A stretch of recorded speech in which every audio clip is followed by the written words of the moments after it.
출애굽기 8장 16절부터 19절 말씀 마음을 집중하시고 한 목소리로 읽어보시겠습니다.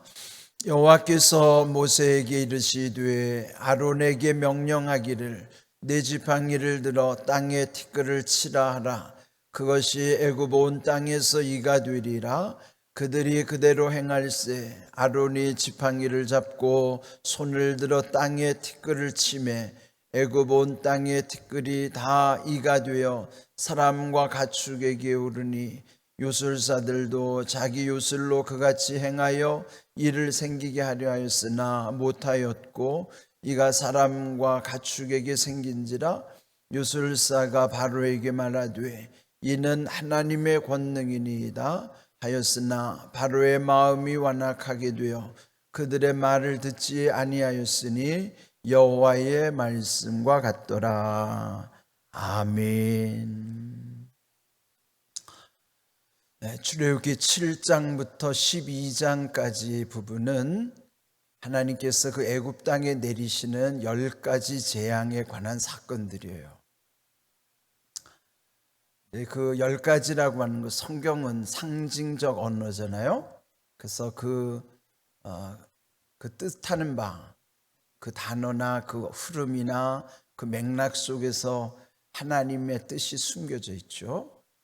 암시라고도 할 수 있지만 하나님이 계시하시는 그 방법, 또 이제 여기 10가지라고 그럴 때 10이라고 하는 상징적 의미도 있어요. 우리가 보통 이제 손가락을 펴면 이렇게 딱 10개를 꽂게 되잖아요. 근데 이게 이제 어떤 채워지는 충만의 의미, 완전의 의미도 있는 것인데, 또 이제 이 10가지 재앙을 또 비교해 보면요, 마지막 10번째 재앙은 장자를 치시는 거예요. 장자를 죽이시는 것인데, 그것은 하나님이 직접 개입하시는 하나님의 직접적 재앙이라면, 그 앞에 9가지는요 이 모세와 아론을 통해서 이제 일러 주시고 간접적으로 하나님께서 재앙을 내리시는 방법을 취하게 하시는 것입니다. 그래서 이제 이 10가지 재앙을 이제 나름대로 여러분이 좀 비교해 보면 거기에도 좀 흥미로운 점들이 보이죠. 이제 오늘 읽은 말씀 16절부터 19절의 말씀은 티끌을 치니까 이가 되었다. 근데 여기서 이제 우리가 이해하기 쉽게 우리 문화에서 이라고 하지만 또 원어에서 보면은 그 뭐 또 여러 가지 해석이 있어요. 그게 무슨 뭐 모기 같은 또 뭐 각다귀 같은 뭐 이런 여러 가지 작은 뭐 곤충 뭐 이렇게도 하는데, 그러니까 우리 문화에서는 여러분이 뭐 여기 이제 연세들이 있으신 분들이니까 되게 어렸을 때 다 이를 경험하시면서 몸에다 다 키우면서 살았잖아요. 예? 그러니까 이게 우리 문화에서 이라고 하는 개념은 조금 이해하기가 쉬울 것 같아요. 그런데 이제 여기서 보시면 이제 이 세 번째 재앙의 특징은요, 이제 처음과 두 번째 재앙, 그러니까 나일강이 변하여 피가 되는 사건과 또 그 물에서 개구리들이 올라가지고 온 땅을 뒤엎는 개구리 재앙. 근데 그 두 가지는 공통점이 뭐냐면 물에서의 배경이 물이고, 또 이제 미리 하나님이 다 말씀을 들려주셨어요. 사전 가서 사전에 다 이렇게 하라, 그렇지 않으면 이런 재앙이 내릴 것이다, 암시를 다 예고를 해 주신 거죠. 그는 뭐냐면 내 백성을 사흘길 되는 광야로 내보내서 거기서 하나님께 제사를 드리게 하라 하는 것이죠. 만일 그렇지 않으면 나일강이 변화의 피가 되고 것이고 개구리의 재앙이 임할 것이고, 이렇게 미리 다 고지를 해 주신 거예요. 미리 다 말씀을 사전에 다 말씀해 주셨다고 하면 오늘 읽은 이 티끌이 변하여 이가 된 사건 속에는 하나님이 미리 말씀 안 해주시는 특징이 있어요. 갑자기 시행하시는 거예요. 그게 좀 차이겠죠. 그리고 또 하나, 이 티끌이라고 하는 것도 그래요. 티끌하면 가장 작은 것을 표현하는 것이 티끌이잖아요. 이제 우리 생각에 티끌 하면 떠오르는 것이 여러분은 티끌 모아 태산 그런 게 떠오를 거예요. 티끌은 제일 작은 것이지만 그것도 모여서 쌓여지면 태산이라고는 가장 큰 것을 상징하는 것이고 티끌은 가장 작은 것을 상징하는 거예요. 근데 여기에서도 이제 물이 변하여 피가 되고 또 이런 모든 사건 속에서 오늘 여기에 티끌이 변하여 이가 되고 하는 거 보면 세상에서는 이런 변화되는 것들이 너무 많은 거예요. 또 우리 인생도 보면은 다 소멸되는 변화의 과정을 거쳐가는 것이죠. 그런데 이제 그 변화 과정 속에서 점점 더 나빠지는 악화되는 과정도 있고 좋아지는 과정도 있고 이제 그런 것이죠. 그런데 여기 이제 티끌처럼 작은 것인데 그것을 통해서도 하나님이 심판하시는 거예요. 우리 안에도 보면 눈에 드러나지도 않고 작은 것을 하나님은 심판의 도구로도 활용할 수 있으시다는 것이죠. 그래서 지금 이 티끌 아무것도 아닌 것 같은데 그것이 갑자기 변화해서 이가 되어 사람뿐만 아니라 가축에게도 그 가축을 괴롭히는 도구가 되었다 하는 것입니다. 여러분도 이제 어떤 병을 알아볼 때 사람들마다 되게 어떤 병이 제일 참 견디기가 힘든가, 어떤 병일 것 같아요? 자기가 지금 당하는 병이 제일 힘든 병이에요. 자기가 경험해보지 않으면 그걸 모르는데 그러면 자기가 당하는 병이 지금 제일로 힘든 병이라고요. 저도 이 운동하다가 보면 이제 처음에는 러닝머신을 이렇게 뛰었거든요. 근데 그게 어느 순간 보니까 허리에 무리가 가서 허리를 쓸 수가 없더라고요. 그래서 병원을 아주 치료를 많이 받으면서 그때 느낀 게 이제 이런 노화 현상을 받아들여야겠구나. 항상 젊다고 생각하면 안 되고 이제 몸이 약해진 걸 받아들이고 이게 뛸 때마다 허리에 무리가 온다는 것을 아니까요. 지금은 운동할 때 절대 뛰지 않습니다. 빠른 걸음으로 운동을 하지 빨리 걷지 절대 뛰지를 않아요. 그러니까 무리가 가니까. 근데 그때 허리에 다치면서 도저히 일어나지를 못하는 거예요. 일어날 수가 없는 거예요. 그때 이렇게 고통스럽구나 이게. 생각 같아서는 금방 일어날 것 같은데 몸을 뒤집는 것조차도 어려워.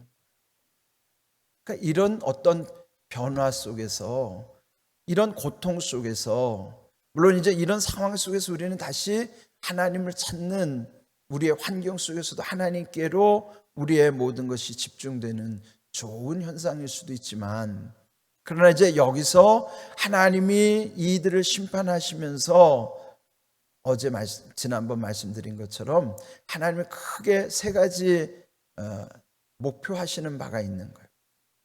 첫 번째로는 그 백성을 구원하시기 위한 것이죠.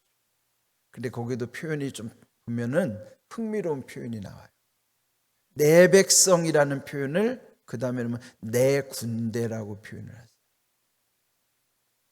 그러니까 이 지금 10가지 재앙 또 이 출애굽 과정 속에서 하나님의 백성을 하나님의 군대로 훈련시키시는 거예요. 그러니까 이런 사건을 통해서 하나님 되심을 드러내 주심으로 훈련시켜 주심으로 그들 속에 있는 모든 생각들을 바꿔주시는 거예요. 모세를 통해서 애굽에서부터 몸을 건져내시지만 또 아론을 통해서 하나님이 그 대제사장의 직분 가운데 그들 마음속에서 애굽에서 쩔어있던 옛적 생각들을 다 끄집어내게 하시는 거예요. 여러분 모든 것을 보면은 옛 것이 그냥 이 낡아진 것, 옛 것이 무조건 다 나쁜 건 아니지만 정말 인습, 나쁜 습관이 들어있는 옛적의 것은 고쳐야 되잖아요. 그렇게 되려면 어떻게 해야 돼요? 그것을 먼저 허물어뜨려야 돼요. 지금 여기 10가지 재앙 가운데 지금 이 하나님이 하나씩 심판해 가시는 과정은 그 애굽의 문화 속에 만연되어 있는 우상들을 하나님 하나씩 깨뜨려 가시는 거예요. 첫 번째 재앙, 그 나일강의 피로 변하게 하시는 것은 나일강을 섬기는, 나일강 신을 섬기는 그 우상을 하나님은 해체시켜 버리는. 그리고 두 번째, 개구리 형상을 섬기는 그 우상 숭배에 대해서도 그 개구리 신에 대해서 또 해체시키는. 그럼 세 번째, 이 티끌을 쳐서 이로 바꿨다고 하는 땅의 신을 섬기는 그들의 생각을 깨부시는 거예요. 하나씩 다 깨뜨려 버리시는 거예요. 왜 그럴까요? 그들이 섬기는 나일강도 또 개구리 다산을 상징하고 풍요를 준다고 여기는 개구리 신도, 그 다산 풍요, 이것도 하나님이 주관하시는 것이지 그 우상이 주는 게 아니라는. 나일강도 풍요를 주는 것도, 이 땅을 다스리는 것도 하나님이 하시는 것이지 우상이 하는 것이 아니라는. 그 심판하는 거면 그들을 무능하게 만들어서 다 깨부시는 거예요. 다 깨서 해체시키는 거예요. 그리고 그 해체 가운데 전능하신 하나님을 드러내시는 거예요.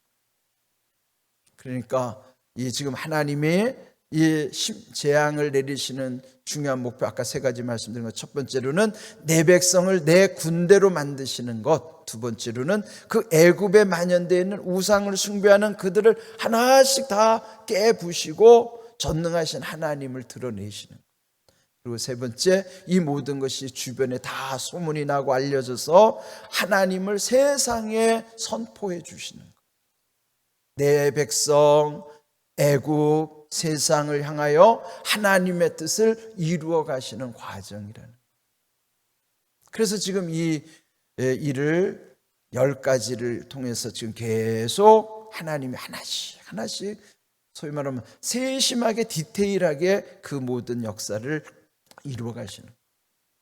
전능하신 하나님은 한 방에도 할 수 있잖아요. 전에 말씀드린 것처럼 한 방에 하실 수 있는데 왜 한 방에 하시지 않고 이렇게 세심하게 아주 조목조목 이렇게 하실까? 우리 속에 이렇게 만연되어 있는 이런 모든 것들을 하나씩 깨부시는 거예요. 해체시키는 거예요. 그래서 하나님은 결국 하나님 안에 들어와서 그 모든 얽매여 있던 것을 풀어주시는 것, 이걸 뭐라고 그랬어요? 해방이라고 하는 거예요. 해방. 눌려있고 묶여있던 것을 풀어 놓아주심으로 자유를 얻게 하시는 거예요.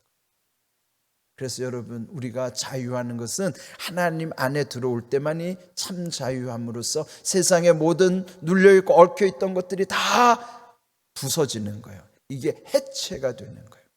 해체가 돼야 해방이 되는 것이죠. 지금 이 하나님이 엄청난 이 사건을 통해서 이와 같이 지금 나타내 주시는 것입니다.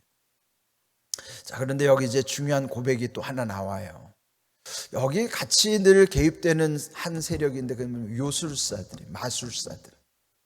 그래서 첫 번째, 두 번째 재앙 가운데도 그 애굽의 그 나일강에 물이 변화해 피가 되고 또 개구리가 올라오고 하는 것도 마술사도 흉내를 내요. 그래서 흉내를 내서 뭔가 그럴듯하게 보여지죠. 근데 여기 세 번째 재앙은요, 그들이 할 수 없음을 인정하는 것입니다. 18절, 요술사들도 자기 요술로 그같이 행하여 일을 생기게 하려 하였으나 못하였고, 그렇죠. 흉내도 못 내는 거예요. 앞에 두 가지는 흉내를 내서 그럴듯해 보였는데 이제는 흉내조차도 낼 수 없는 거예요. 사실은 그 앞에 두 가지를 통해서 그 일을, 그것을 해결한 게 아니고 자기들이 능력을 보여준다면서 자기들 개구리가 더 많아지게 만들고 하는, 악화시키는 일을 했던 것이죠. 그들의 한계였는데 이제는 무능함까지 드러내는 거예요. 이전에는 일을 해결하기보다는 더 악화시키는 일을 했는데 그건 한계였죠. 근데 이제는 흉내조차도 못 내는 그들의 무능이 드러나게 하신 거예요. 그리고 마침내 19절, 요술사가 바로에게 말하기를 이는 하나님의 권능이니이다. 이게 엄청난 고백 아니에요? 이것이 모세와 아론이 전하고자 하는 메시지인데 마침내 그 바로의 측근 요술사를 통해서 바로에게 말하게 하시는 거예요. 그 안에서, 내부에서. 이 내부에서부터 변화가 일어나야 되잖아요. 외부에서 아무리 자극이 와도 이 안에서의 반응이 없으면 이게 별로 소용이 없을 텐데, 이제 외부에서 모세와 아론을 통해서 하나님이 주시는 이런 자극과 충격들이 이제 미세하지만 이 안에 내부의 변화가 생기는 거예요. 그 변화가 이 요술사들을 통해서 하나님이 이제 그 하나님의 하나님 되심을 밝히게 하시는 거예요. 하나님의 전 권능이다. 그러니까 바로도 그 말을 이제 여기서 보면은 그 마음이 완악해서 그 말을 듣지는 않았다고 하지만 그 속은 복잡할 거죠.